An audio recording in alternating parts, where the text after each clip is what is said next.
नमस्कार मित्र-मैत्रिणींनो, तुमचं स्वागत आहे एचआर टॉक विथ सर्वदा या माझ्या युट्यूब चॅनलवर.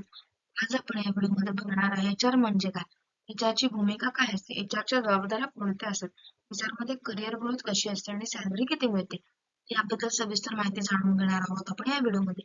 जर तुम्ही एमबीए एचआर केला असेल किंवा एचआर फील्डमध्ये करिअर करायचा विचार करत असाल तर हा व्हिडिओ शेवटपर्यंत नक्की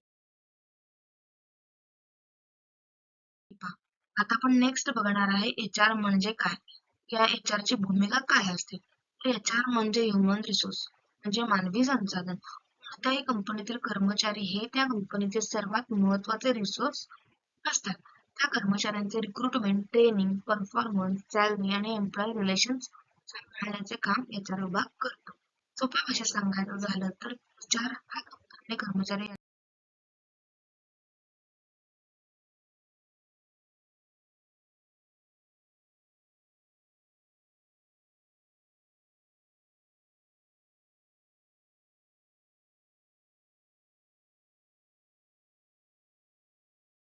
यांच्यामधील दुवा असतो.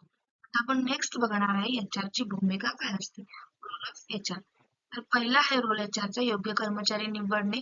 दुसरा रोल आहे एचआरचा नवीन कर्मचाऱ्यांना ऑनबोर्डिंग देणे.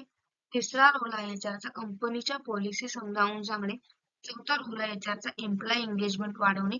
पाचवा रोल आहे एचआरचा कंपनीत सकारात्मक वातावरण निर्माण करणे आणि सहावा रोल आहे एचआरचा कंपनी आणि कर्मचारी म्हणजे कंपनीतील कर्मचारी आणि मॅनेजमेंट यांच्यामधील संवाद सांभाळणे. आता आपण नेक्स्ट बघणार आहे एचआरच्या जबाबदाऱ्या कोणत्या असतात.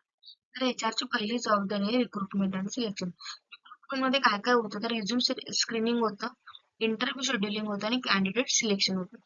दुसरी जबाबदारी एचआरची joining and onboarding. Joining and onboarding मध्ये ऑफर लेटर, डॉक्युमेंटेशन आणि एम्प्लॉय इंडक्शन हे सर्व कामे होतात. त्यानंतर तिसरं आहे पेरोल मॅनेजमेंट. त्यात एचआरचं महत्वाचं काम असतं salary processing, PF, ESI, leave cards. त्यानंतर चौथी जबाबदारी एचआरची एम्प्लॉई रिलेशन्स. त्यात पहिला एम्प्लॉई इश्यू सॉल्व्ह करणे आणि ग्रीव्हन्स हँडलिंग. पाचवा रोल आहे एचआरचा म्हणजे जबाबदारी आहे परफॉर्मन्स मॅनेजमेंट म्हणजे एम्प्लॉई अप्रायझर आणि परफॉर्मन्स रिव्ह्यू. त्यानंतर नेक्स्ट बघणार आहे आपण एचआर मध्ये करिअर ग्रोथ कशी असते आणि एचआर फील्ड मध्ये करिअर ग्रोथ खूप चांगल्या पद्धतीनं आहे.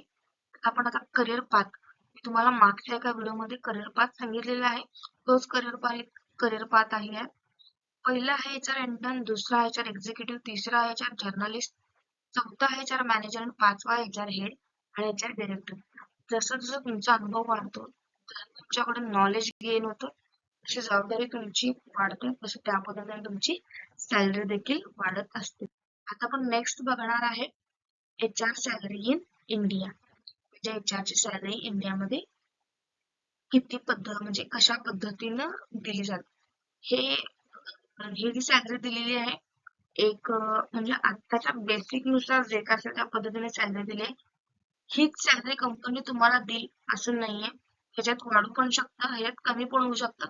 तुमचा जो काही इंटरव्ह्यू तुम्ही ज्या पद्धतीनं द्याल, कंपनीचा प्रॉफिट किती आहे, कंपनी किती अफोर्ड करू शकते एचआरला, किंवा तुम्ही ज्या काही इंटरव्ह्यू दिलाय त्या पद्धतीनं तुम्हाला सॅलरी तुमच्या इंटरव्ह्यूच्या पद्धतीने तुम्हाला कंपनी सॅलरी देते. असं नाही की ह्याच पद्धतीने तुम्हाला कंपनी सॅलरी अफोर्ड करेल. तर पहिलं आहे एचआर इंटर्न. एचआर इंटर्नला कंपनी स्टायपेंड देते.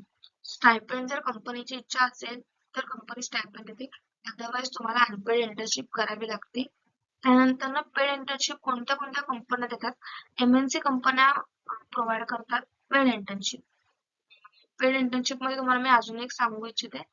पेड इंटर्नशिप मध्ये एमएनसी कंपन्या 15,000 पासून 20,000 पर्यंत पण तुम्हाला पेड इंटर्नशिप मध्ये सॅलरी देऊ शकतात.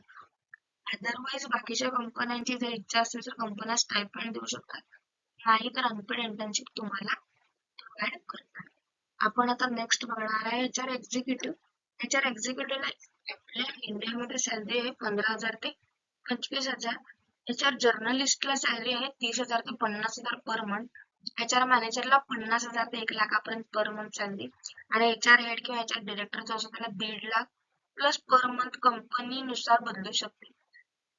म्हणजे बघा कसं आहे, एचआर हेड आणि एचआर डायरेक्टरला सॅलरी देताना त्याच्या नॉलेज नुसार सॅलरी दिली जाते. त्यामुळे 1.5 लाख किंवा 1.5 लाखाच्या वर पण पर मंथ HR हेडला सॅलरी वगैरे मिळू शकते. मी तुम्हाला मगाशी सांगितल्याप्रमाणे हे एक अभ्यास करून दिलेला आहे, असं नाहीये की कंपनी तुम्हाला हे सॅलरी प्रोव्हाइड करेल. कंपनीच्या प्रॉफिट नुसार, कंपनीच्या स्केल नुसार कंपनी सॅलरी तुम्हाला बदलू पण शकते.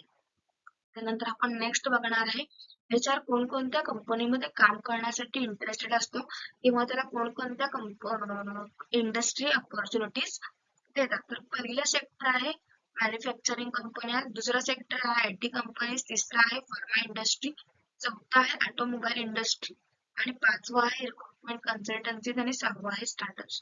अजून बऱ्याच इंडस्ट्री आहेत जसे की हॉटेल मॅनेजमेंट आहे, हॉस्पिटॅलिटी आहेत, या बऱ्याच इंडस्ट्री ज्या आहेत या पण ऑपॉर्च्युनिटी देतात. पण इन जनरल ह्या 6 ज्या इंडस्ट्री आहेत त्याच्यामध्ये जास्त HR साठी असतो म्हणून या दिलेल्या आहे. आज जवळपासच्या प्रत्येक कंपनीला HR ची गरज असते, असं नाही की कुठलीच कंपनी HR शिवाय काम करू शकत नाही. फक्त त्यांच्या मॅन पॉवर किती असेल त्याच्यावर कंपनी HR ला हायर करते. आता आपण या व्हिडिओमध्ये तुम्हाला मी सांगितलं जसं की HR म्हणजे काय, HR ची भूमिका काय असते हे सांगितलं तुम्हाला. मला आशा आहे की तुम्हाला HR म्हणजे काय, HR ची भूमिका, जबाबदाऱ्या, करिअर ग्रोथ कशी होते आणि सॅलरी कशी असते याबद्दल माहिती मिळाली असेल. अशाच HR जॉब आणि करिअर संबंधित माहितीसाठी चॅनलला सबस्क्राईब करा. धन्यवाद.